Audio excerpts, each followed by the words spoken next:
Ignoring a whole lot of edge cases within the sci-fi fantasy realm, Amazon now has established a pattern of taking mid material and turning it into really great or outstanding shows, and then we have them taking stuff that has sensational source material and turning it into mid or weak shows. And I don't know really what that means, aside from being a very upsetting magic trick. As always, if you enjoyed Rings of Power Season 1, I am genuinely jealous of you. I wish I did too. I think there is plenty to enjoy there. I know my dad is having a wonderful time with it, but especially after this season finale, it just wasn't 100% for me. I kind of have been saying from the beginning, I really hope this stranger isn't Gandalf, and they have revealed him to be Gandalf, and I understand. Okay, taking the lore part of my brain and putting it away, fine. I can accept, like, let's just have Gandalf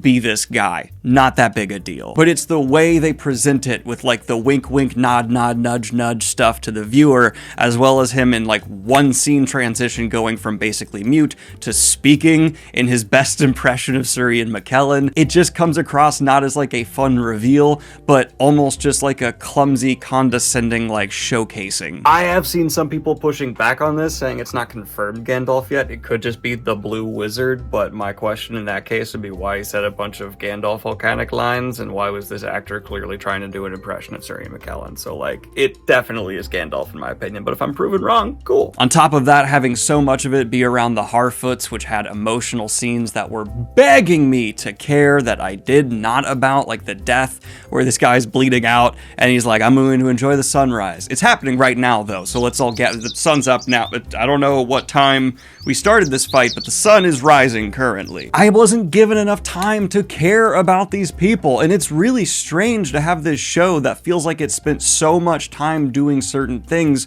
while accomplishing not very much. I feel like in a great writer's rewrite, you could have condensed these episodes into half the count and made a much more engaging show from start to finish. Now, I do want to transition into a choice the show made that I did not necessarily love in execution, but I could see from a writing standpoint why this would be an interesting choice. And this is going to be shifting over to Halbrand and his relationship with Galadriel. I cannot think his name without saying it like that. It's me taking that Contacts commercial with my brand and just shoving it with Halbrand. Don't know why. So my personal theory, I don't know if I ever stated it in a video, was that Sauron was going to be revealed to be multiple characters, and there was going to be some kind of like clever, I didn't have that conversation with you, and they were going to see the snake has actually been operating as several characters. Instead, it appears, this could still actually be wrong, depending on where they decide to go with Season 2, that Halbrand is our one and only true Sauron. I'm just grateful they didn't do a text reveal at the end where he's walking over the mountain and it like shows Halbrand in text and then like burns away and comes back Sauron. That would have been the ultimate like, do you get it? Luckily they didn't go that far. But while I don't love just Halbrand being Sauron too much, his actual extending of an alliance to Galadriel, I thought if you ignore Lord of the Rings lore and kind of just put that behind you and just try and make Rings of Power an engaging show, that could be somewhat engaging. For it to have worked for me though, you would have had to have changed Halbrand's performance quite a bit, because once the reveal of Sauron is out, this is completely subjective opinion by the way, I wanted him to revert to something much colder, something that felt a lot more detached and less human, but instead when Halbrand is revealed to be Sauron, he almost feels more human than ever. That Sauron lives because of you! And you will die because of me!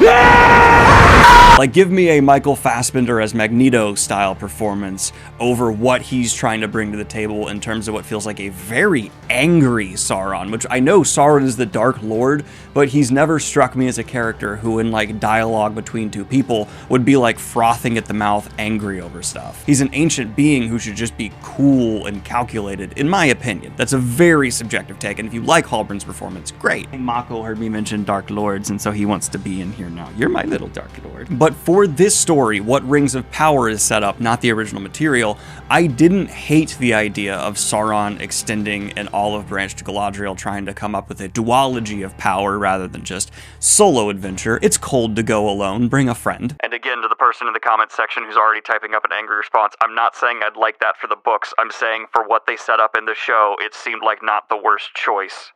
And I think one of the reasons I do like that choice for this show is because it seems like there is a lack of nuance to a lot of characters' motivations, and so seeing Sauron give something to Galadriel in terms of like next season, there could be actually a bit of dynamic to the relationship between us and how things evolve, though we know as viewers it can't conclude in death of either of them. I think the only reason this might strike me as just negative still no matter what after I think about it some more is because Galadriel believing in any offer from Sauron ever is kind of just ridiculous to me. He's literally Sauron, so, you know, don't trust him. But at the same time, this version of Sauron seems pretty desperate. Like, we found him in the middle of the ocean. He's been trying to get manual labor jobs at a smith for obvious reasons. But I don't know. It just kind of works for this specific story they're telling if I put some blinders on. And just so those of you think I'm not just dogpiling here, Kayla, what'd you think of that dress?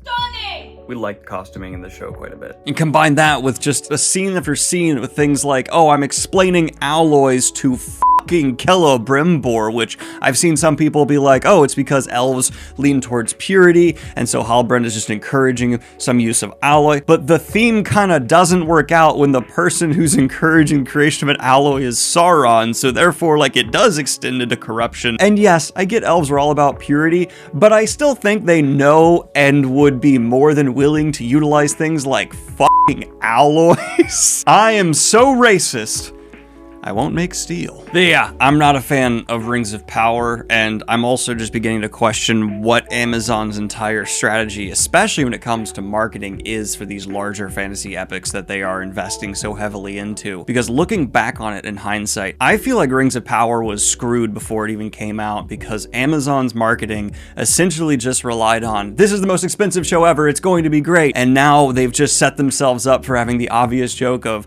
yeah, you spent all your money on everything but great writers. And I feel like more intelligent marketing could have really well set up who this show was actually aimed for, because it seems like they almost kept it intentionally vague until after the show was out because they wanted to capture as broad an audience as possible, but that made it so that expectations were kind of set everywhere for here, and so diehard Tolkien fans are disappointed, people just coming in not understanding a bunch of references feel kind of lost, and there seems to be and I admit these people exist and I'm happy for them to like the show, but a very limited amount of people who had Rings of Power satisfy exactly what they went into the show expecting. Almost ascended into schlocky enjoyable, which maybe I would have been even happier there if it kind of just decided to sit in there, because hey, Lord of the Rings has had schlocky adaptations before that are very enjoyable. But it's so shiny, it's so polished, it's so flamboyant with its imagery and its style, that instead it just feels like a rather bland corporate product that I can't even say didn't stick the landing, because when did it take off? It never really did anything aside from spin wheels you could expect to be spun, but in a very strange way that just kind of confused me throughout the season. I do like to give credit where credit is due though. I liked quite a few of the performances. The dwarves, I wouldn't actually change a whole lot about them in the presentation of them across the board. I really like the envisioning of this mine. A mine! And they did set up one villain who, especially how they're going to play against Sauron, I'm curious to see what they will do next. Back to back though, I watched in a week this, the last season of Better Call Saul, Moonfall, and Roma. In terms of my media experience, I've just taken in the gambit in the last week and a half. My God. But those were just kind of my rambly thoughts on season 1 of Rings of Power. It was mid overall for me, sitting at a pretty solid 5 out of 10. Definitely better than Moonfall, but I loved that because it was so bad. Would I have actually preferred Rings of Power to be so bad it's good territory? No, I am emotionally connected enough to Tolkien that I don't want to see something that horrible introduced. Let me know what you thought of Rings of Power in the comments down below. Like and subscribe if you have not already, and hit the Patreon if you want to support what I do here. I got books, I got merch, and I have more exciting announcements to come. Have a good one, y'all. Peace.